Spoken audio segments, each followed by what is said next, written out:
হাতুড়ি দিয়ে আঘাত করা মাত্রই ছিদ্র হয়ে যাচ্ছে ঢালাই করা নতুন ফ্লোরটি। জাপানের কনস্ট্রাকশন ইঞ্জিনিয়ার মিস্টার ওজোয়ার আবিষ্কৃত এই টেকনোলজি পাল্টে দিয়েছে পুরো বিশ্বকে। তার এই আবিষ্কার দেখার পর আমি উপলব্ধি করতে পেরেছি কেন পুরো বিশ্বের সবচেয়ে বুদ্ধিমান বা ইন্টেলিজেন্ট মানুষ বলা হয় জাপানিদেরকে। জেনে অবাক হবেন, খুব সম্প্রতি দুবাই শহর ডুবে গিয়েছিল শুধুমাত্র এই প্রযুক্তি না থাকার কারণে। বিশ্বের আরো বেশ কয়েকটি শহর বন্যার পানিতে প্রতি বছর ডুবে যায়, কিন্তু মিস্টার ওজোয়ার 2024 সালে আবিষ্কৃত এই প্রসেস ফলো করলে এখন থেকে আর কোনো শহর ভারী বৃষ্টিপাতে ডুবে যাবে না। আমি একটা বিষয় সব সময় দেখেছি, পৃথিবীতে যত সংকট বা সমস্যা তৈরি হয় সেগুলো সমাধানের জন্য সবচেয়ে বেশি বুদ্ধিদীপ্ত ভূমিকা পালন করে জাপানিজ ইঞ্জিনিয়াররা।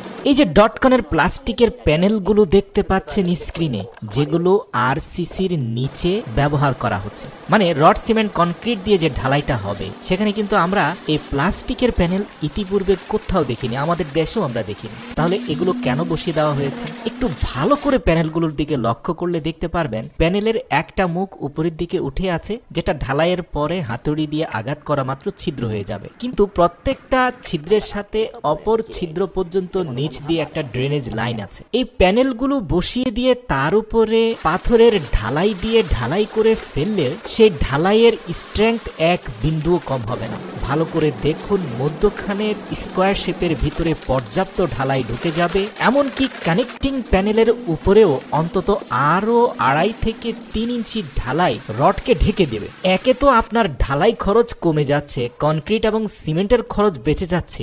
দ্বিতীয়ত, আপনি যদি আপনার বাড়ির কার পার্কিং এর মধ্যে অথবা পৌরসভার ঢালাই করা রাস্তাগুলোর মধ্যে এই প্যানেল ব্যবহার করেন, তাহলে কি ঘটবে? ঢালাইয়ের পরে উপরের ছিদ্রগুলো যখন পরিষ্কার পরিচ্ছন্ন করে দেওয়া হবে, নিচের প্যানেল হয়ে বৃষ্টির যত পানি আছে সেগুলো ড্রেনে চলে যাবে। কিন্তু ঢালাইয়ের উপরে পানি বেশিক্ষণ থাকলে সিমেন্টের অ্যাকশন চলে যায়, সেই ঢালাই নষ্ট হয়ে যায়, রাস্তা 2 বছরও টিকে না। অথচ এই প্রক্রিয়া অবলম্বন করলে প্রতি 100 কিলোমিটার ঢালাইয়ে আগে যে পরিমাণে সিমেন্ট আর কনক্রিট ব্যবহার হতো, এখন তার অর্ধেকে ঢালাইয়ের কাজ শেষ হয়ে যাবে। দ্বিতীয় উপকার হচ্ছে, এই রাস্তা অন্তত 2 নয় 20 বছর টিকে থাকবে। কারণ বিশ্বের বিভিন্ন দেশে যখন ভারী বৃষ্টিপাত হয়, এই যেমন ধরুন ধারাবাহিকভাবে 100 মিলিমিটার বৃষ্টিপাত হলো, তখন কিন্তু সুয়ারেজ লাইনগুলো দিয়ে 100% পানি সাপ্লিকেশন হতে পারে না। ফলশ্রুতিতে 5, 7, 8 ঘন্টা এমনকি 2-3 দিনের জন্য জলাবদ্ধতা তৈরি হয়। কিন্তু জাপানি বিজ্ঞানী ওজোয়ার আবিষ্কৃত ডটকন প্রসেস ফলো করলে বৃষ্টির পানি খুব সহজে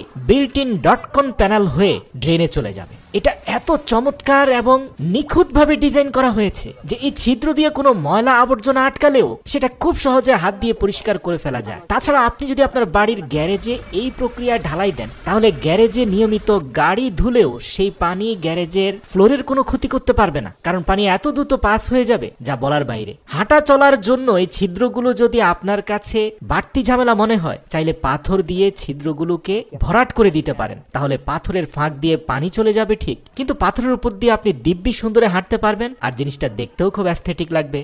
তো মিস্টার ওজোয়া নিজ হাতে দেখিয়ে দিয়েছেন ডটকন প্যানেলের উপরে তার কনক্রিটের ঢালাইয়ের একেবারে প্র্যাকটিক্যাল কাজটা। আপনারা দেখতে পাচ্ছেন ঢালাইগুলো ঢালার পরে অনেকটা আমাদের দেশীয় ট্রেডিশনাল স্টাইলে হ্যান্ড ডিভাইসগুলো দিয়ে ঢালাইকে খুব চমৎকারভাবে ফিনিশিং দেওয়া হচ্ছে। ব্যবহার করা হচ্ছে ভাইব্রেটর, স্ম্যাশার, ফিনিশার, সব কিছু দিয়ে পারফেক্টলি পুরো ঢালাইয়ের কাজ শেষ করার পরে 2 থেকে 3 দিন পরে হাতুড়ি দিয়ে একটু প্রেস করা মাত্রই ছিদ্রগুলো পরিষ্কার হয়ে গেছে।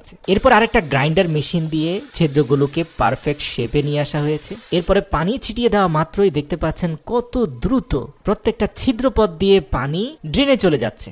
প্রিয় দর্শক, ভিডিওর শেষ মিস্টার ওজোয়াকে দেখুন, কতটা সাদাসিধা একজন মানুষ। ইতিমধ্যে তিনি কয়েক মিলিয়ন ডলার কামাই করে ফেলেছেন। তার টার্গেট হচ্ছে তিনি বিলিয়নিয়ার হবেন। ইতিমধ্যে ইন্দোনেশিয়া, দুবাই সহ বিশ্বের বিভিন্ন দেশের দূতাবাস থেকে তার কাছে অনেকগুলো কাজের অর্ডার এসেছে। তাকে অনেক বেশি পরিমাণে ডটকন ম্যানুফ্যাকচারিং করে সাপ্লাই করতে হবে বিশ্বের বিভিন্ন দেশে, এবং এর থেকে উপার্জিত সকল অর্থ কিন্তু আয়েশি জীবন যাপনে ব্যয় করবেন না। তিনি এমন একটা ইয়াতিমখানা খুলবেন যেখানে কোনো ইয়াতিম শিশু শিক্ষাহীন, খাদ্যহীন, স্বার্থহীন জীবনযাপন করবে না, শিশুদের জন্য একটা সুন্দর ভবিষ্যৎ তিনি রেখে যেতে চান। এবার বুঝতে পেরেছেন কেন আল্লাহ তাআলা তাদেরকে দুনিয়াবি এত নিয়ামত দিচ্ছেন? বুঝতে পেরেছেন কেনই বা তাদের মেধা এত বেশি? মনে রাখবেন, একটা সুন্দর মন ছাড়া আপনার সকল মেধাই মূল্যহীন।